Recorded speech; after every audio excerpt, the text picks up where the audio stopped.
Llegamos al final de este año 2025 y me parece una buena oportunidad para hacer un resumen de lo que sucedió a lo largo de todo el año. Hubieron muchísimas cosas, pero simplemente me voy a concentrar en la evolución de 5 activos: el índice dólar, Standard Poor's 500, oro, petróleo y Bitcoin. Activos que individualmente son muy importantes, pero colectivamente también.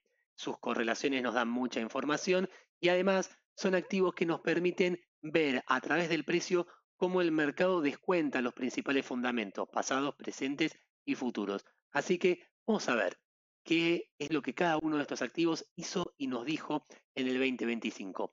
Partimos del índice dólar, sabiendo que comenzó el año en un valor de 110, para estar cerrando hoy alrededor de 98. Claramente fue un año negativo para el índice dólar, en donde técnicamente se caracterizó este año negativo por una tendencia muy clara desde enero hasta mitad de año y después una lateralización. ¿Qué es lo que hay detrás de esto? La tendencia principal, el primer semestre negativo, se caracterizó por expectativas de recortes de tasa de interés fuertes, entendiendo que todo recorte de la tasa de interés de Estados Unidos deprecia la moneda. El segundo semestre tuvo un cambio en donde ya el mercado, incluso la propia Fed, no modeló una tasa de interés tan baja como quizás sí sucedía a principio de año. Si bien recortó la tasa durante este segundo semestre, dio proyecciones hacia el 2026 de que esta tasa no se va a ubicar en el nivel bajo que quizás se veía anteriormente. ¿Y por qué fue este cambio de proyección? En parte porque la inflación en Estados Unidos no bajó todo lo que la Reserva Federal quiere y necesita. Se sigue ubicando alrededor del 3% cuando el objetivo es en el 2%. Y por otro lado, porque el empleo en Estados Unidos, si bien se mantiene fuerte, se está desacelerando. Estas dos variables económicas cambiaron no solo el análisis de la Fed y por ende sus proyecciones y sus decisiones, sino que también lo que el mercado visualizaba a principio de año. Entonces, acá lo que tenemos es un desarrollo técnico y un desarrollo fundamental asociado a lo técnico. ¿Qué prestar atención hacia adelante? Y ahora bajo lo técnico, voy más del lado de trading. Prestar atención al comportamiento y al desarrollo de la estructura de precio que viene llevando el índice dólar desde mitad de noviembre hacia adelante, donde hay una tendencia de corto plazo a la baja. De esta tendencia, de manera muy eh, resumida, voy a pedirles que busquen señales de cambio. Si aparecen esas señales de cambio, nos van a dar en el corto plazo posibilidades de operar el índice dólar al alza, es decir, tomar posiciones long. Si en su caso contrario no vemos señales de cambio, entonces esta estructura técnica sigue apuntando en la misma dirección, que es a la baja, teniendo como objetivo los mínimos de julio y octubre. Paso al segundo activo, S&P 500. ¿Cómo comenzó el año? Cotizando alrededor de 6.000 en esta zona, en donde lo que tuvo fue un primer trimestre muy negativo y una recuperación muy buena entre abril y noviembre, para luego pasar a estancarse, lateralizar entre el rango de 6.500 y casi 7.000. ¿Qué es lo que hay detrás? Lo que fogoneó esta importantísima suba tuvo muchísimo que ver con la inteligencia artificial y una narrativa que no solamente explicó Evolución 2025, sino que generó mucha proyección hacia adelante. Esto yo ya lo he analizado en otro video, en donde acá hablé de valuación. ¿Por qué la valuación relativa hoy en el Standard Poor's es más alta y cuánto de eso se asocia a proyecciones relacionadas con la inteligencia artificial para los próximos años? Después, balances generales mucho más positivos de lo que el mercado tenía descontado, con lo cual un impacto directo, ¿sí?, en favor de los precios. Por otro lado, el primer semestre coincide muchísimo con lo que hablaba en el índice dólar. Un índice dólar a la baja favorece al mercado accionario, en este caso al S&P, con una correlación inversa alcista. Y eso en ambos casos tiene que ver con que a principio de año el mercado esperaba recortes de tasa, lo que debilitaron dólar y lo que generaron esta suba en el mercado accionario. Ahora, ¿qué es lo que está sucediendo en esta última parte? Por un lado, que, como decía anteriormente, las proyecciones de tasa de interés hacia el año que viene ya no son lo bajistas que eran previamente. Y el mercado sabe que el 2026 puede venir con, o va a venir con recorte de tasa, pero quizá menos de lo que previamente anticipaba. Por otro lado, tenemos una situación en donde hoy las valuaciones empiezan a pesar. Lo que decía previamente, las valuaciones hoy son elevadas cuando uno las compara con la historia, con ratios históricos. Entonces el mercado acá empieza a desconfiar. Y el riesgo está en que el nivel de máximos históricos alcanzado reciente por tercera vez, si no es superado pronto, puede motivar un ajuste que en la primera zona, alrededor de 6.800, 6.700, puede activar alguna serie de zonas de stops, zonas de liquidez, que si entran en juego, como poco, lo podrían llevar a la zona de 6.500. Entonces, lo que veo para este cierre 2025 es riesgo de baja. No veo la baja, claramente la tendencia por donde se la mire es alcista, pero la zona de resistencia sumada a mis comentarios de recién dan un 2025 cerrando con riesgo para el mercado accionario. Pasando ahora al oro. Tres fases totalmente diferentes y claras. Un 2025 que arrancó desde enero al 2024 con una suba muy fuerte. Acá la correlación es perfecta con lo que analizaba anteriormente. Tenemos un índice dólar que en ese mismo periodo bajó fuerte por expectativas de tasas de interés recortándose fuerte también.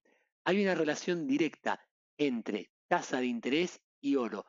Todo lo que haga ver una tasa de interés en Estados Unidos a la baja favorece el precio del oro al alza. Esto tiene que ver, entre otras cosas, con un costo de oportunidad. Recordemos que el oro es un activo que no devenga interés, no devenga utilidad, solamente depende de su apreciación de precio, que no es poca cosa, pero que no es lo mismo mantener el oro confiando en que su precio va a subir cuando las tasas de mercado, tasas de interés de mercado son bajas, que si son altas. Imaginemos que, solo para el ejemplo, en Estados Unidos pudiéramos comprar bonos del Tesoro y nos diera una tasa del 10% anual. Y decimos, ¿pongo mi capital ahí o lo pongo en el oro? La tentación a tener una tasa libre de riesgo tan elevada hace que el costo de oportunidad de mantener otro activo más riesgoso sea alto. No es el escenario actual. No estamos con retornos del 10% libre de riesgo en Estados Unidos, sino lo contrario, retornos que fueron bajando, producto de tasa de interés bajando. Y eso explica fundamentalmente por qué la suba al menos desde principio de año. Después tuvimos una lateralización entre el 20 de abril y el 30 de julio, para rematar con una suba muy fuerte hacia el 20 de octubre que recientemente fue superada. Desde mi punto de vista, si bien eh, me cierra muy bien desde lo fundamental y compro lo que sucedió en el primer semestre, no compro lo que sucedió en el segundo. De hecho, me genera mucho ruido esta suba. Y ese ruido para mí eh, explica, o mejor dicho, proyecto en función de esos ruidos un desenlace bajista. Creo que técnicamente, si la suba que comenzó a darse entre mitad de noviembre, perdón, mitad de octubre hacia adelante, que la podemos trazar con esta línea, llega a tener un corte descendente, acá hay un escenario short, en donde me animo, y lo digo con respeto porque estoy modelando escenarios y estoy haciendo un resumen 2025, pero acá una pausa. Los que me conocen saben que me gusta, primero que hago mercado todos los días, que en la mesa de trading se ve que a todo documentado, todo grabado y seguimos la evolución diaria. Saben que me gusta animarme al mercado. Me gusta animarme a proyectar lo que veo, proyectar lo que analizo y operar en consecuencia. Y en todo eso estoy visualizando este escenario short, con lo cual lo que estoy buscando son puntos de entrada. Puntos de entrada que los que les interese el oro, pido que dejen sus comentarios y los van a tener. Y el resto, los que forman parte de la comunidad de Trader DCB, lo ven todos los días y sabe que estoy buscando ese desenlace. Con lo cual, acá hay un escenario abierto short que me parece muy importante. Lo que quiero buscar, como decía recién, son las señales que me permitan ingresar. Voy ahora al petróleo. Un petróleo que comenzó el año alrededor de unos 70, 80 dólares, para estar cerrando ahora alrededor de 58, habiendo tenido unos mínimos no tan distantes al valor actual, ¿sí? En 55. Con lo cual podemos decir que el 2025 cierra con un petróleo mucho más cerca de mínimos que de máximos. ¿Qué es lo que explica acá? Fundamentalmente hablando. Primero, una mayor oferta de crudo, en parte por la OPEC, que produjo más de lo que el mercado tenía descontado. Y por otro lado, mucho más pensando incluso en este segundo semestre, una desaceleración de la actividad económica. Esta desaceleración lo que golpea es a la demanda a la baja, con lo cual tenemos oferta creciendo, demanda bajando, un precio a la baja. Técnicamente hablando, ¿qué me gustaría ver? Dada la situación de los mínimos de abril de 2025 y de diciembre, zona de soporte, zona de doble piso, quiero ver si este primer movimiento de reacción al alza tiene continuidad. Con lo cual, lo que voy a modelar es, en principio, un escenario de suba buscando señales en esa dirección que, a medida que aparezcan, van a motivar a que abra operaciones long. ¿Qué estoy siguiendo entonces? ¿Hasta qué punto esta tendencia alcista se mantiene? Condición número 1. Condición número 2, quiero ver si supera esta línea de tendencia bajista, que es la que viene corriendo desde noviembre. Si aparecen, si la evolución termina avanzando en esa dirección, me parece que vamos a tener hacia adelante, hacia el 2026, un lindo escenario y positivo para el petróleo. Acá dejo de lado la tensión geopolítica. Uno a veces, o escucho muchas veces, que se asocia a la geopolítica como principal explicación de la evolución del petróleo. Las tensiones geopolíticas son disparadores, pero tiene un efecto temporal. Vimos acá como ninguna de la tensión geopolítica afectó negativamente al precio. Por último, Bitcoin, uno de los activos que para mí tuvo peor performance este año. Y no lo digo de manera negativa, pues es un activo que me encanta. Lo digo objetivamente hablando. Comenzó el año cotizando alrededor de 110, tuvo una baja muy fuerte hacia abril, donde alcanzó el mínimo del año alrededor de 74, tuvo un movimiento positivo en donde alcanzó su máximo histórico cerca de 126, pero fue muy distinto a lo que, por ejemplo, veíamos en el S&P con subas fuertes, alcanzando no solo máximos históricos, sino que ese máximo histórico vino de una tendencia en donde el recorrido de precios fue realmente fuerte. En el oro lo mismo, en Bitcoin no. Alguno podrá decir, ¿no te parece fuerte de 74 a 126? Sí, lo que no me parece fuerte es que comenzó el año alrededor de 110, solamente hizo fuerza para despegarse unos 16.000 y hoy está cerrando más cerca de mínimos que de máximos. Acá lo que veo es muchísimos cambios estructurales de mercado, una adopción muchísimo más generalizada de Bitcoin. Hay muchos ETF, fondos de inversión, presencia institucional. Hubo menos especulación este año, una participación minorista para mí mucho mejor y un desencanto que muchas veces lo tiene Bitcoin, ¿sí? Y no siempre es negativo, sino que es un momento para decir, prestemos atención, porque después del desencanto muchas veces vienen las oportunidades. Ahora, desde lo técnico, dos puntos opuestos y al mismo tiempo importantes. Voy por el escenario negativo. Si Bitcoin no logra rápidamente armar fuerza en la zona actual, por fuerza me refiero a un movimiento que genere lo siguiente, que la suba que tomó en noviembre y que fue retrocedida en diciembre explote rápido. Rápidamente debería superar el máximo de noviembre de 95. Cuando digo rápido, tiene que ser visible. Si alguno se pierde y dice, ¿qué es visible? Es algo que claramente debería llamar la atención. Los medios de comunicación deberían estar hablando todos de Bitcoin y de la suba de Bitcoin. Y en el gráfico se debería ver de esta forma, con una aceleración fuerte. Si se da eso, ¿qué es posible? Entonces, ahí puede Bitcoin volver a capturar ese encanto y no descarto que pueda ir a buscar máximos. Para hacer eso desde lo técnico de manera muy rápida también, debería superar los máximos de esta segunda quincena de diciembre, alrededor de los 90.000. Ahora bien, eso es del lado positivo. ¿Cuál es el lado negativo? El lado negativo es que si no aparece la fuerza que dije recién o si se demora en aparecer, puede hacer que la propia inercia ataque a esta línea de tendencia. Línea de tendencia que viene guiando el movimiento al alza desde mitad de noviembre hacia adelante, pero en donde estuvimos prácticamente un mes y medio subiendo sin poder despegar.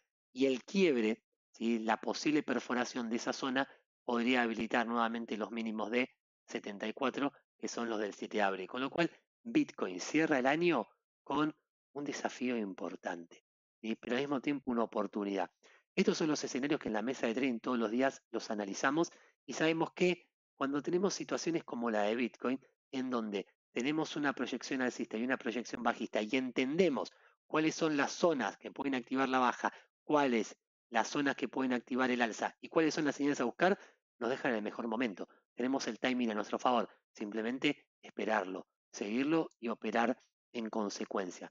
Después, para finalizar, atención a lo que dije en el oro. Ahí veo un escenario que me parece que es fundamental y técnicamente hablando puede dar bastante oportunidad para el 2026. Mercado accionario por S&P, atención a la zona de máximos y el doble techo. En cuanto al petróleo, me parece que si se destraba, hay potencialidad para el 2026. Y en el dólar, atención y ver si arranca este 2026 de la manera en que lo vino haciendo hasta ahora este segundo semestre lateralizando o si empieza a generar un cambio de tendencia. Un cambio de tendencia al alza no solamente nos haría tradearlo long, sino que nos estaría dando información fundamental importante y por correlación inversa debería tener un impacto negativo hacia el S&P y hacia el oro en principio. Creo que va a salpicar también a Bitcoin. Con esto cierro este pequeño balance 2025 y te pido que si te interesó y hay algún otro activo que quieras que te analice, lo comentes y así lo voy a hacer. Que cierren todos muy bien este 2025. Brindo con ustedes y los espero en el 2026.